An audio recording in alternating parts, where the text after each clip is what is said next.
To be a function defined on interval, maybe not point A, then this, that satisfies this guy right here, okay? The absolute value of f of x minus L is less than epsilon whenever the absolute value of x minus A is less than delta.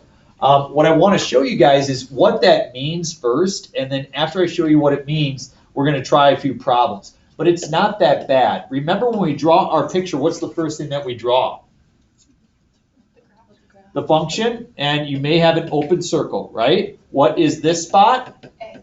A. What is this spot? L. And then from that spot, we go up epsilon to L plus epsilon, and we go down epsilon to L minus epsilon. Then we go over here, and what is this? A plus delta, and this is A minus delta, where this difference is delta. So if you consider this, the absolute value of f of x minus L is less than epsilon when the absolute value of x minus A is less than delta, okay? Absolute value, if you're to describe absolute value to a third grader, what would you tell them absolute value is?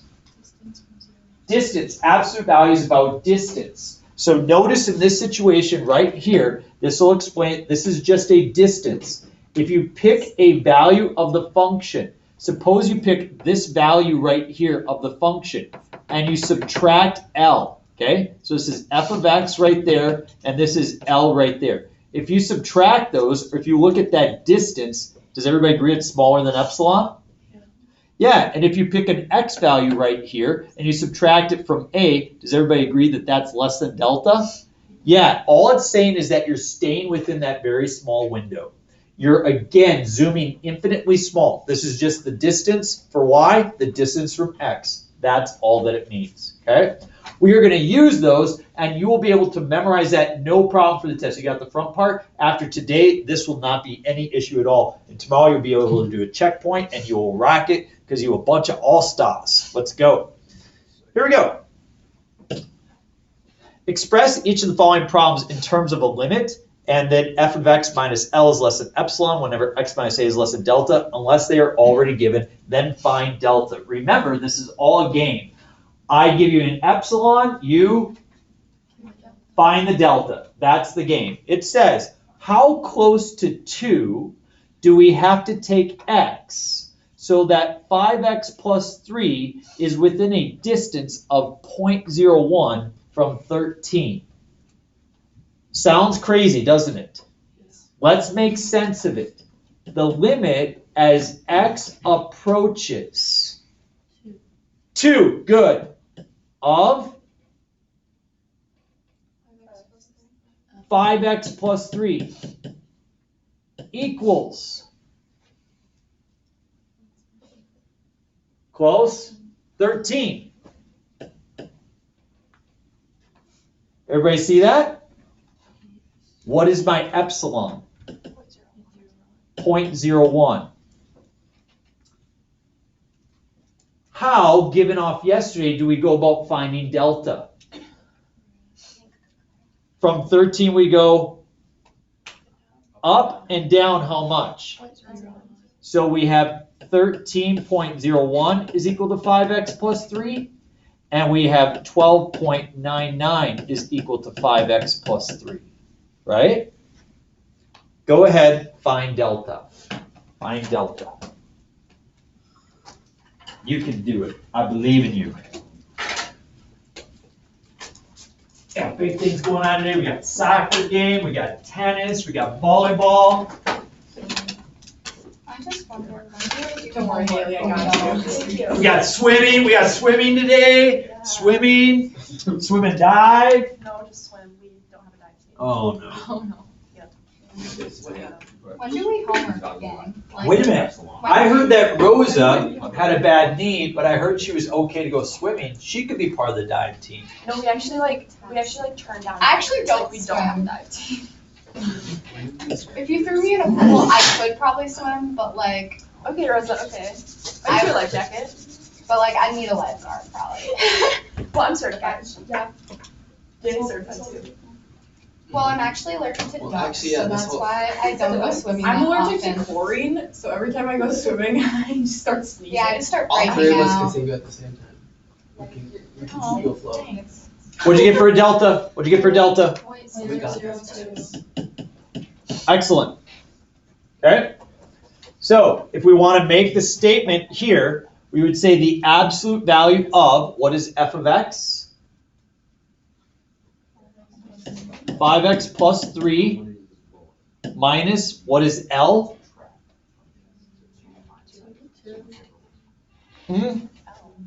What's your limit?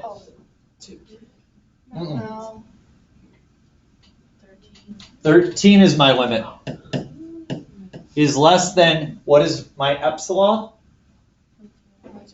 0.01 when the absolute value of x minus a. Okay, what is my x value in this problem? We're just going to write x minus my a value is 2 is less than the delta, which is 0.002. Okay?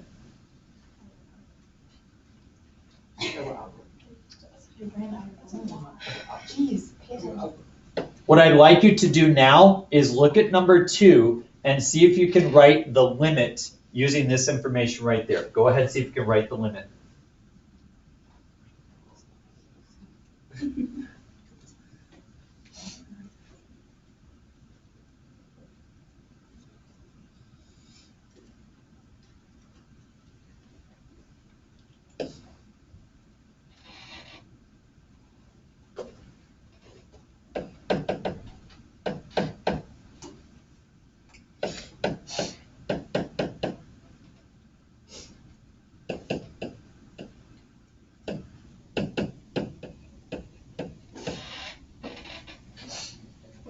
I have the limit as x equals to 5 is 6x minus 1 is equal to 29. Is that what you got? Yep.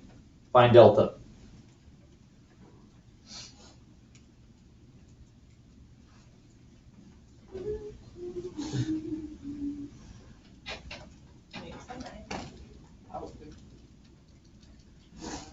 It sure is.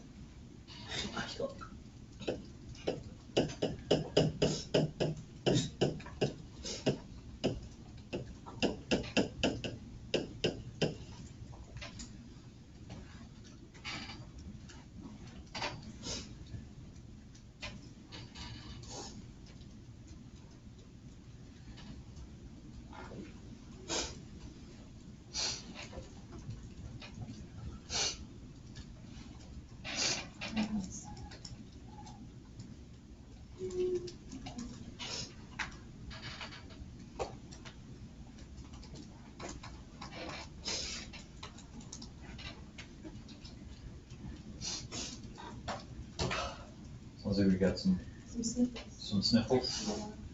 I'm just crying. Yeah. I don't know. Poor Arky. I don't know how confident I am. What did you get? 0.0001.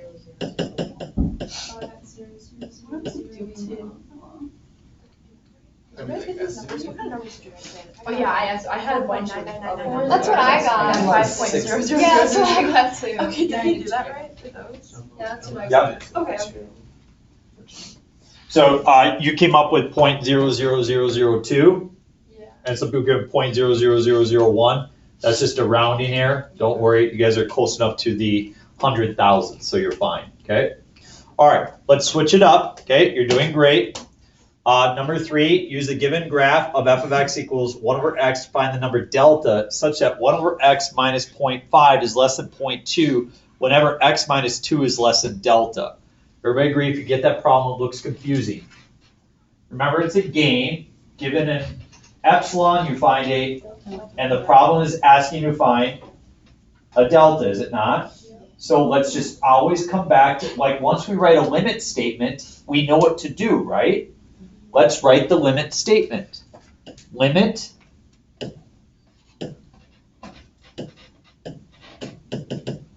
as x approaches, what is the a value in this problem?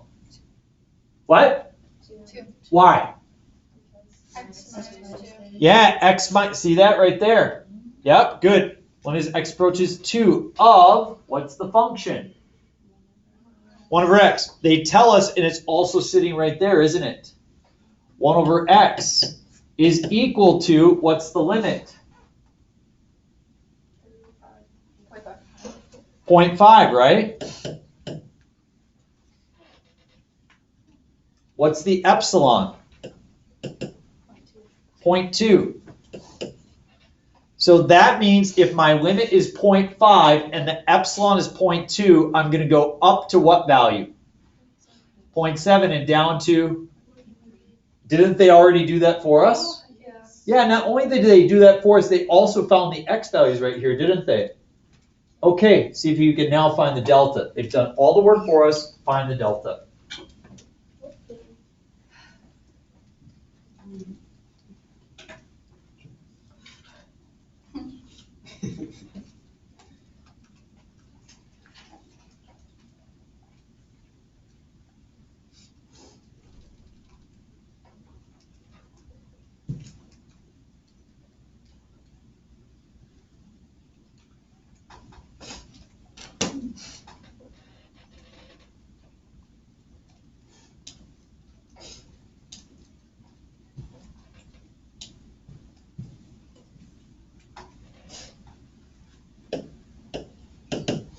Your delta values, I have 14 over 7 minus that 10 over 7, and I get 3 over, or 4 over 7. Or you could do, in this situation, I would have 6 over 3 is 2, and I subtract 10 over 3 from 6 over 3, and I do get 4 over 3. Which one is smaller, 4/7 or 4/3? 4/7 is your choice. Okay, one more example, then we go to our proofs. Go to number 5. So 4 will follow just like we did the last one. You can finish that up on your own later on. Number 5, go ahead. Please start by writing your limit statement. See if you can write a limit statement for number 5.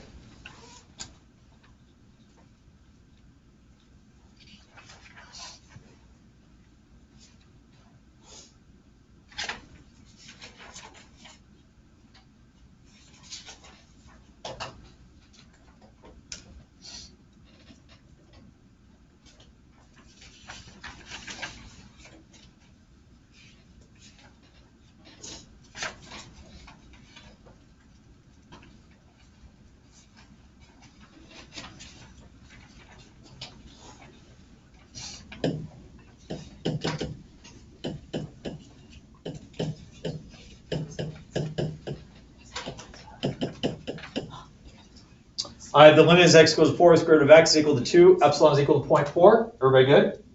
Okay, notice that they did take us from 2 up to 2.4 and down to 1.6. They did not find the x values. Okay, go ahead and see if you can find the x values and find the deltas. Again, this should feel rather normal because we prepared you for this yesterday.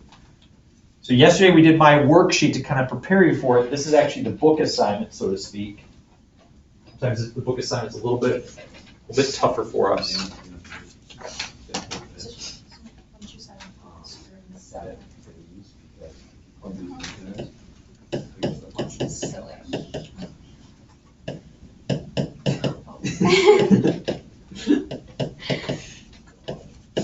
Oh, shoot.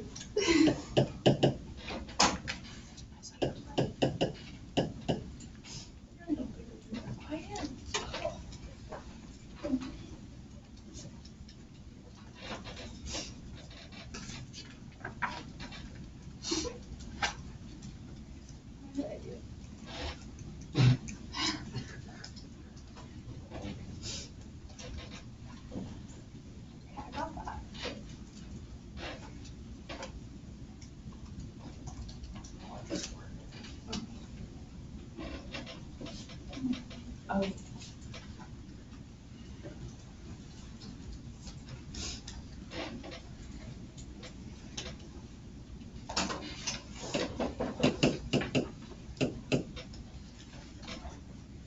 I did this with our calculators, delta 0.84.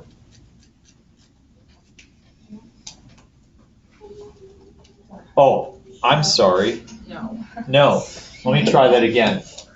2.4 squared is not 4.84. 2.4 squared is 5.76, is it not? Right, yep. Sorry about that. And so here you'd have delta is equal to 1.76 or delta is equal to 1.44. So delta is 1.44. You good? Yeah. Sorry about that. Okay, good. you are ready to kind of complete the rest of that except for the proofs. So this is the big deal. I know I said it, and I saw the look in your eyes when I said proof, right? But some proofs can be beautiful, and without a doubt, this is just one of the most beautiful proofs you would ever see in your life. Flip back to your notes. We need to finish this piece off, and we're done with the precise definition of the limit. This is what Mr. Snavely is here for today, folks. He wants to see the proof. He wants to see something worth his time and his effort. He misses this. He remembers this from Professor Zorn in his real analysis course. Yes, yes, he does. Are you gonna say just the wildest things like Zorn? I don't quite have the history that he does with the rest of the world, but we will do our very best with it. Okay. And so we are going to now prove that the limit as x goes to 2 of 3x plus 7 is equal to 13. Okay. We're going to prove that beyond a shadow of a doubt, meaning that we could zoom in infinitely small and say that it is without a doubt 13. I'm going to write my definition on the board, which is the absolute value of f of x minus, do you remember what comes next? L is less than epsilon whenever the absolute value of x minus a is less than delta. Okay? So, there are 2 steps to this proof, and you need to write it out like this. You need to follow suit. And the first step is the fun step. It is find an appropriate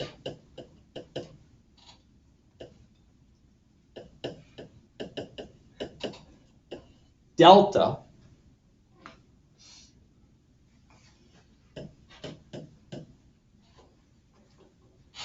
for, and now we write this with the stuff plugged in, okay? So absolute value of, good, 3x plus 7 minus 13, excellent, is less than epsilon. We're not given an epsilon whenever x minus 2 is less than delta. So, just like everything we did before, the idea is we got to find a delta, find a delta, find a delta, find a delta. Now, before you were given an epsilon, so it wasn't a big deal, was it? Now we're not given an epsilon numerical value, we're just given epsilon in general. But watch how nicely this works out. You're going to really, really like the algebra of this. It's pretty cool.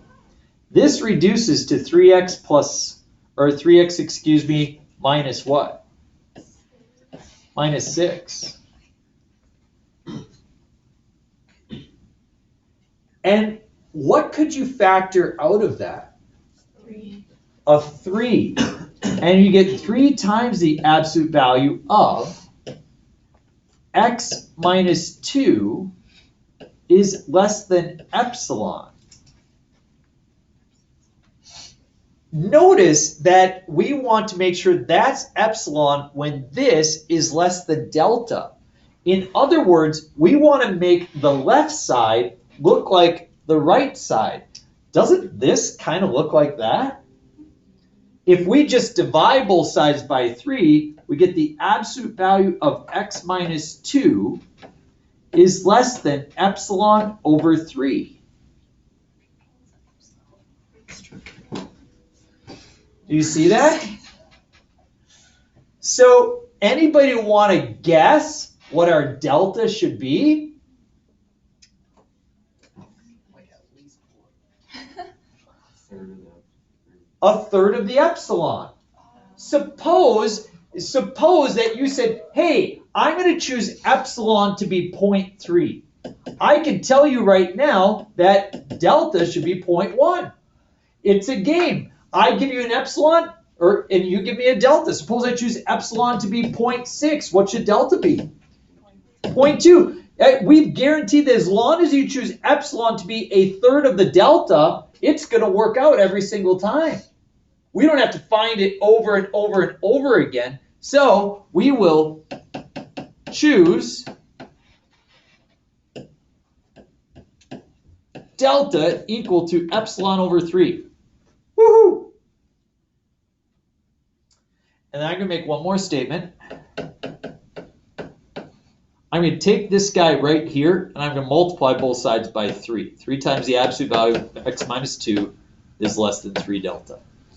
Don't ask me why. It's going to come up in the next part.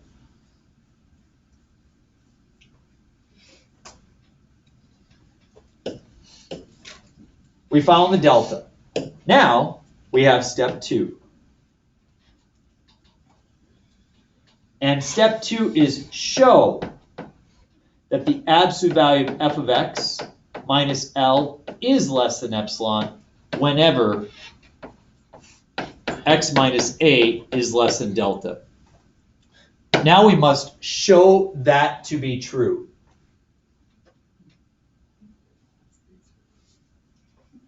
We've done all of the hard work.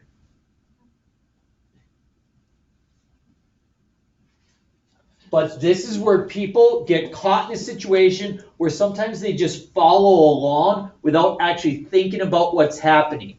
I need you to focus on these 3 parts, the red part, the green part, and the blue part. We need to show that to be true. Everybody okay with that? Okay, so we begin. The absolute value of, what is our function? 3x, what? Plus 7 minus 13. Stop. I'm just working on the red right now. I'm not going to the green yet, okay? That is equal to, what is the absolute value of 3x plus 7 minus 13 equal to? It's equal to 3x what? Minus 6. Good. Which is equal to 3 times the absolute value of x minus 6. Well, I'm sorry. Thank you. Ruh-roh. Everybody okay? I'm still on the red line? Yes. Now I'm going to go to the green line. Look at what I've written here. 3 times the absolute value of x minus 2 is less than 3 delta. Do you see that there? So I could say that 3 times the absolute value of x minus 2, I can now use my less than sign, okay, is less than what? 3 delta. Except I'm not going to write delta.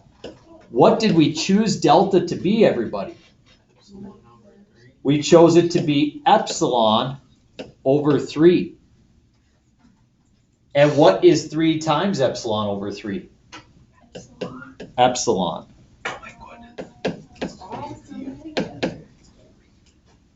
Do you see that you have the red part, you have the green part, and then finally you have the blue epsilon part there? That's what we've strung out. That is the logic which we put forward.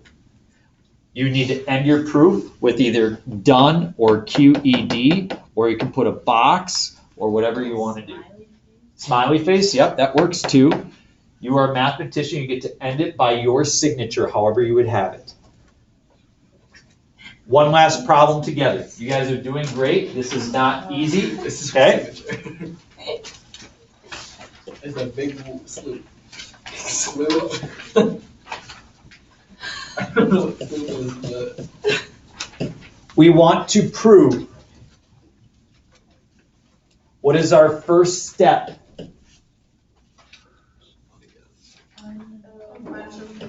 Find an appropriate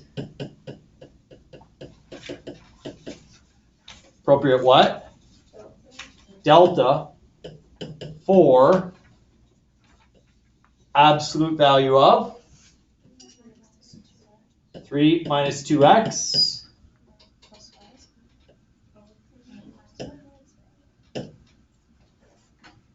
plus 5 less than epsilon when Absolute value of x minus 4 less than delta. Good. The goal is to make the left match the right. So what do we get here?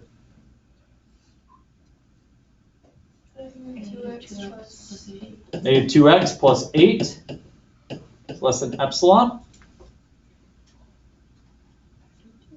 When you factor a negative 2 out of an absolute value, it becomes? Yeah, so just a reminder of our absolute value pieces. Suppose you have the absolute value of negative 4, everybody agree that that's positive 4.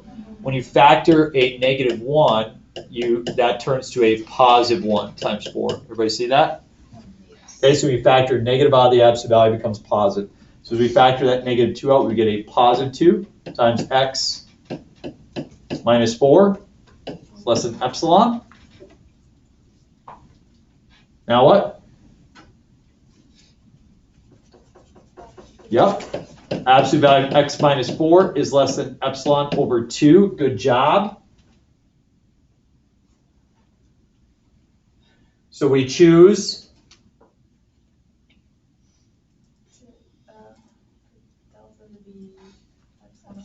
excellent. Choose delta equal to epsilon over 2. Nice job. We found our delta. Delta is always half of the epsilon every single time. It'll work out. Okay? We want to make one more statement. Anybody want to guess what I'm going to multiply this through by?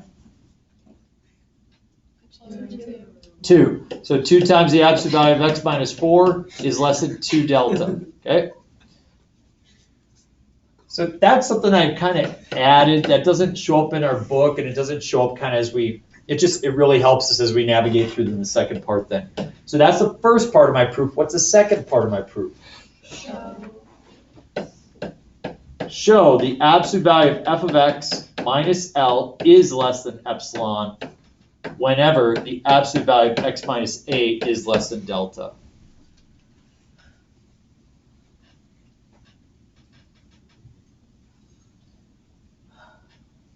Let's see if you can get the step. We obviously start with the absolute value of 3 minus 2x. And then what? Plus 5. Equals, we're not ready to say less than yet. Equals what? Negative 2x plus 8. Good. You're just using your work from the top, aren't you? The work's already laid out for you. You're now making a logical statement about this piece. Remember, we have the red part, we have the green part, and we have the blue part. You're making all three of those statements at this point. Equals what?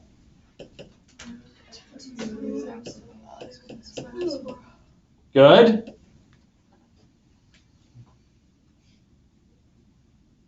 What next? Yeah, you see, because it's right here, isn't it? 2 times the absolute value of x minus 4 less than, but instead of delta, I'm going to write, yep, we chose delta to be our epsilon over 2.